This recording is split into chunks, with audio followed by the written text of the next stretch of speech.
Chris Boodram is a senior policy analyst in the Centre for Communicable Diseases and Infection Control of the Public Health Agency of Canada.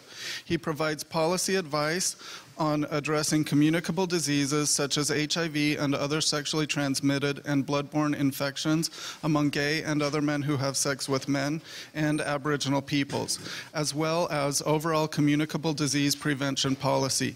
He holds a BA with honors in political and development studies from Queen's University and a Master of Social Work degree from Carleton University.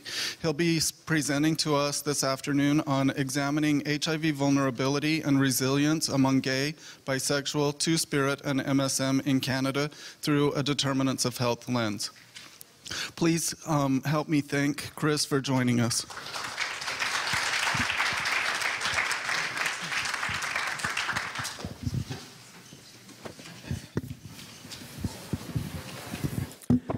Can you hear me if I use this? Yes. Okay, great. Thank you very much, Craig. I'm really happy to be able to be here this afternoon and to be able to share with you the major findings of the Public Health Agency of Canada's population-specific status report on HIV and AIDS among gay, bisexual, two-spirit, and other men who have sex with men in Canada. I think a number of you in the room know that this report has been a long time coming. I hear chuckles. I'm very happy to note that we have completed the research and analysis, and the report is currently being finalized, and we're in a position where we're able to share the full findings of the report in advance of its release. And I'm also very happy to say that this is the first time that the results of this report are being presented anywhere, so this is where it happened. So this is the outline of what I'm going to present. I'll give a brief overview of the purpose and methodology of this series of reports, and then I'll present a detailed overview of the findings of this particular report. I'll then speak briefly to our next steps and finish it off with a bit of a conclusion. So the report purpose. As some of you may know, the Public Health Agency is developing a series of population-specific status reports on each of the 8 key populations that are identified in the federal initiative to address HIV/AIDS as being especially at risk of HIV and AIDS in Canada. These reports are intended to develop an evidence base that can be used by all levels of government, by NGO partners, and by community frontline workers to help inform the work that they're doing to address HIV and AIDS in Canada among each of these populations. It's important to note that this report is not a gap analysis. What it is a very detailed and extensive summary or a synthesis of what we currently know about HIV and AIDS among each of these particular populations. And before I go further, I just want to give a little bit of a note about terminology. It's important to acknowledge that gay, bisexual, and two-spirit men have distinct identities and form distinct communities, and that the term MSM is an epidemiological term that originated as a description of a particular HIV transmission route. It's not a term that anybody would identify with themselves with necessarily. In the report and in this presentation, when I say MSM, I'm using it in an epidemiological sense, except when I say gay and other MSM, which is a little bit of a shorthand for gay, bisexual, two-spirit, and other men who have sex with men. And it's not intended to demean the full rich identities that exist within our communities. It is simply A, a shortcut, and B, a way of acknowledging that not everybody who has sex with men would identify as gay, bisexual, or two-spirit. So, as I said, this is a synthesis of the current evidence on the impact of HIV/AIDS among gay and other MSM. This includes the information that we have on the demographic profile of the population, epidemiological data, and there is a specific focus in the report on the evidence that exists about factors that increase vulnerability to and resilience against HIV/AIDS among gay and other MSM, using a determinants of health lens, and I'll speak a little bit more about that in a second. We also have information about current research in Canada that's happening and the current response to HIV/AIDS within this population. We use a common methodology for all the status reports. We gather all the available published material, both peer-reviewed academic literature and the grey literature.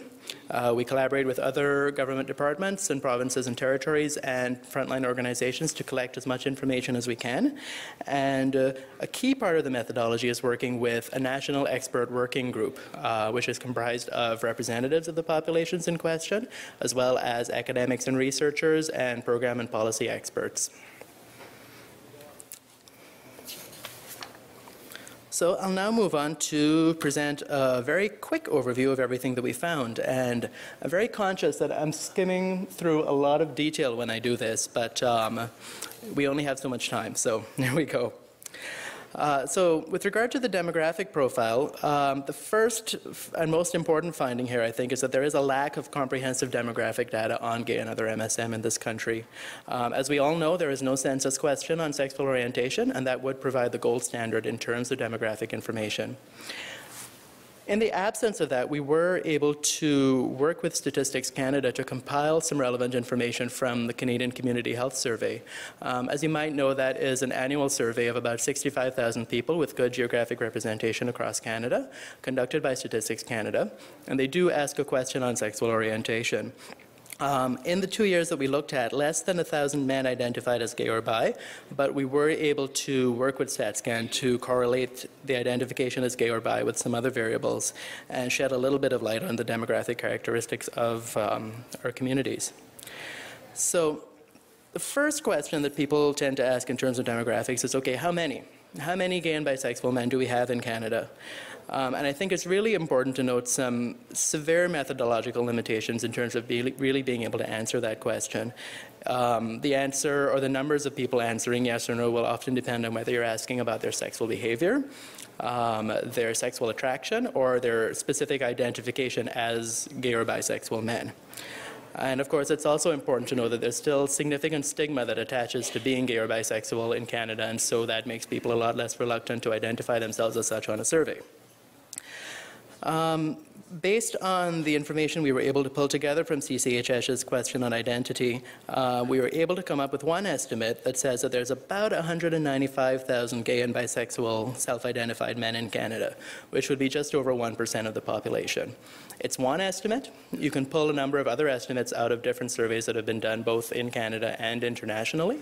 The reason we present this one is because it is statistically valid, but as I said, there are considerable limitations with coming up with it, so take with as much salt as you think is necessary. The CCHS data suggests that the majority of gay and bi men live in Quebec, Ontario, and British Columbia, not very different from the rest of the Canadian population.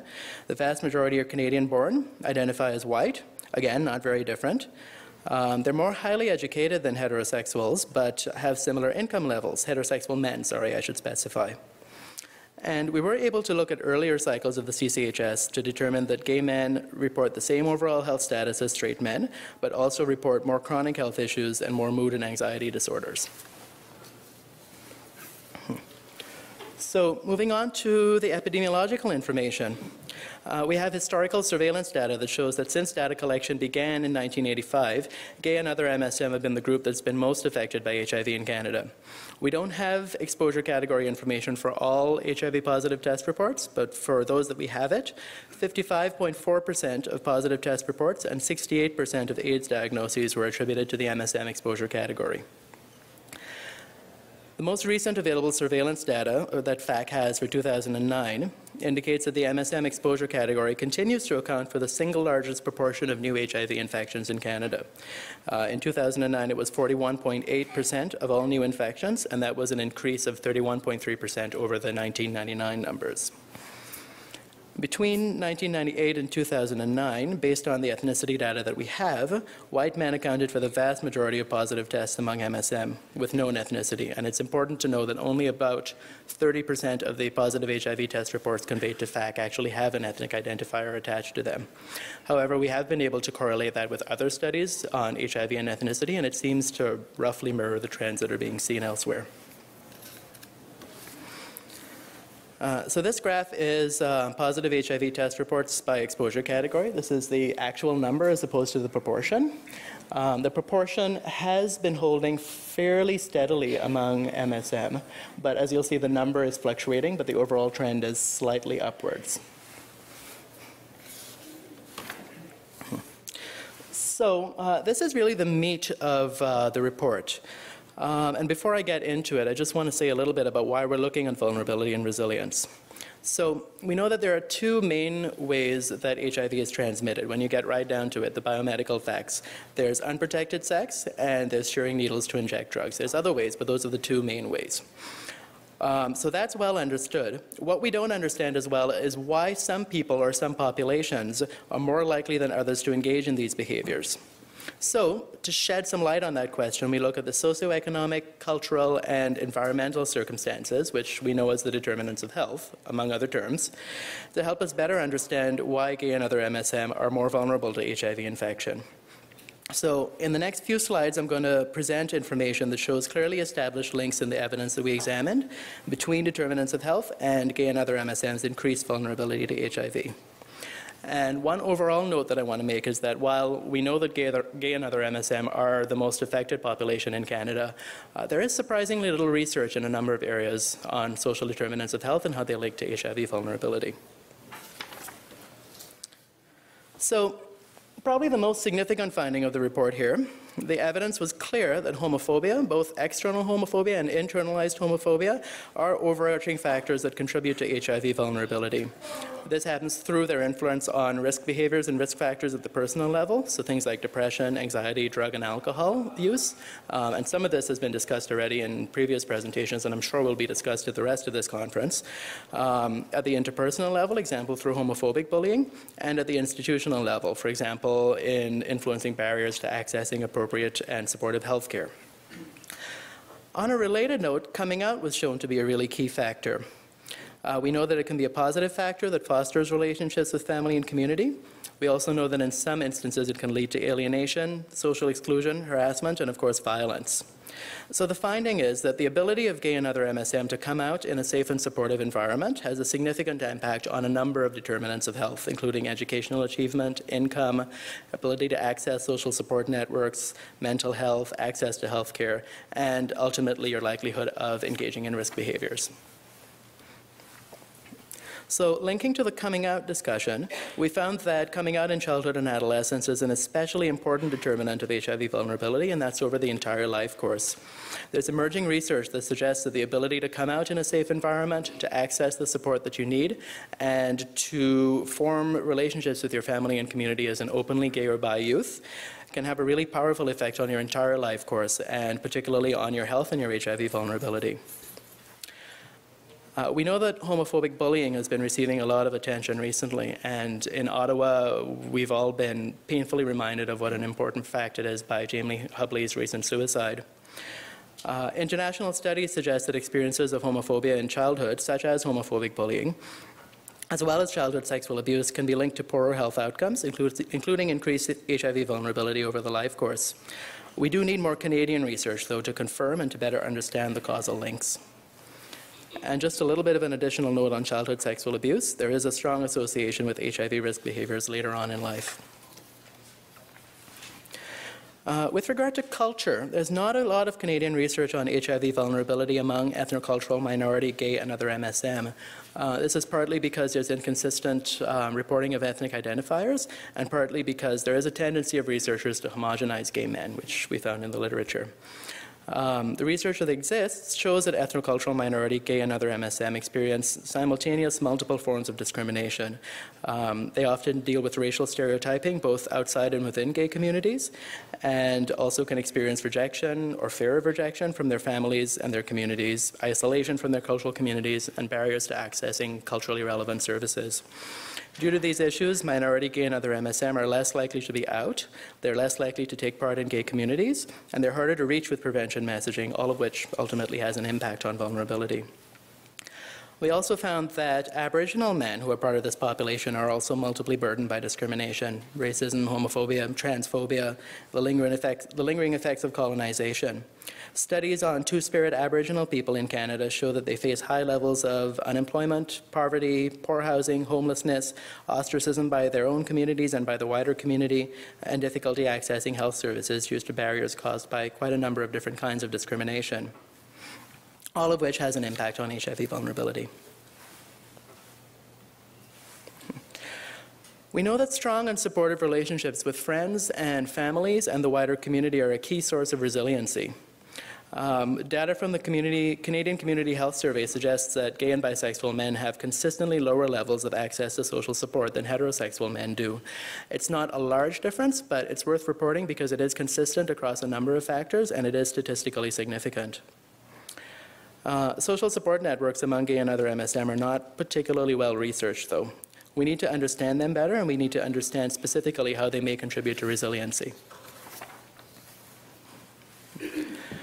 A number of surveys that we looked at concluded that gay and bisexual men actually have fairly high levels of community engagement in both gay and bisexual communities and the broader community. Studies on social and physical environments, though, tended to examine environments like bars and bathhouses and to portray them as locations of risk. There is an emerging body of evidence that is beginning to understand them as potentially being sources of resilience, being social venues for some men, locations for community outreach, and of course locations for delivering prevention messaging. Other social and physical environments that may be relevant, such as gay neighborhoods, rural and remote areas, and even the internet, are not particularly well understood, and we need to understand better what their impact is on health determinants and on vulnerability. Barriers to gay and other MSM accessing health services included homophobia in the health sector, fear of stigma, and a lack of both knowledge and cultural competency among health service personnel. And these can be exacerbated by living in a rural location and also by ethnocultural minority status. Personal health practices and coping skills. So for information in this section, we looked at both FACT's enhanced surveillance system called MTRAC and a number of other similar surveys such as Sex Now, which have examined safer sex practices among gay and other MSM. MTRAC Phase 1 found that almost 50% of men used condoms consistently, which was defined as all the time, for both receptive and insertive anal sex with casual partners in the last 6 months. The rest of them used them inconsistently, which means anything from never to almost all of the time. So it's clear that there are high rates of condom use in the community. Not using condoms for anal sex was found to be associated with quite a range of factors. Trouble getting hard, trust and relationship issues, momentary lapses, impaired judgment due to substance use, stress, depression, anxiety, and of course assumptions about the HIV status of partners, which may or may not be based in fact. We found that small numbers of men, often members of subgroups such as the bareback scene or the party and play scene, do consistently engage in one or more high-risk behaviors such as substance use, and crystal meth was especially mentioned as a risky substance, and regular unprotected sex. We found that gay and other MSM engage in a range of risk reduction techniques to protect themselves and each other. This includes choosing seroconcordant partners, strategic positioning, having the negative partner on top during anal sex, monitoring viral load for those who are positive and are on treatment, and there is increasing discussion of pre-exposure prophylaxis and indications that members of our communities may actually be using it as a risk reduction strategy. Finally, on this slide, it's important to note that gay and other MSM have the highest testing rates of any at-risk population in Canada. 86% of men participating in MTRAC indicated that they had had an HIV test at some point in their lives. And according to FACT's estimates, in 2008, about 19% of positive gay and other MSM are estimated to be unaware of their status. This is a big number, but it's significantly better than the 26% of HIV-positive Canadians that are not aware of their status. With regard to research, I'll just go through this really quickly. Despite being the population most affected by HIV, we were able to identify only 39 current research projects between 2006 and 2011. This was based on a search of the databases of major funders, and so we may have missed a few, but it does seem like a fairly small number. And there is a bit of information there on the geographic distribution and the focuses of the research, but I'm going to skim over that right now. There were a number of areas for further research that we identified with the assistance of the working group. A key knowledge gap is resilience. Most of the research on this population, and generally speaking on HIV, has been focused on vulnerability. We need to understand resilience better among gay and other MSM. And this may provide insight on how to strengthen prevention programming by building on these resiliencies. We identified homophobia, heterosexism, and related stigma as overarching determinants of vulnerability. We need to understand better the specific causal links between HIV vulnerability and these factors. We need to understand better the impacts of physical and social environments on HIV vulnerability and resiliency.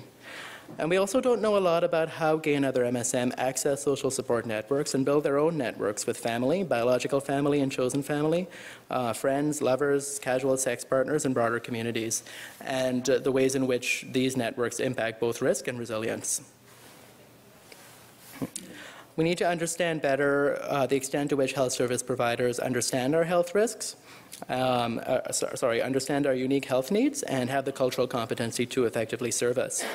And finally, there are a number of subpopulations of gay and other MSM that are not well understood. We need to understand better who they are and what specific factors influence their vulnerability and resiliency.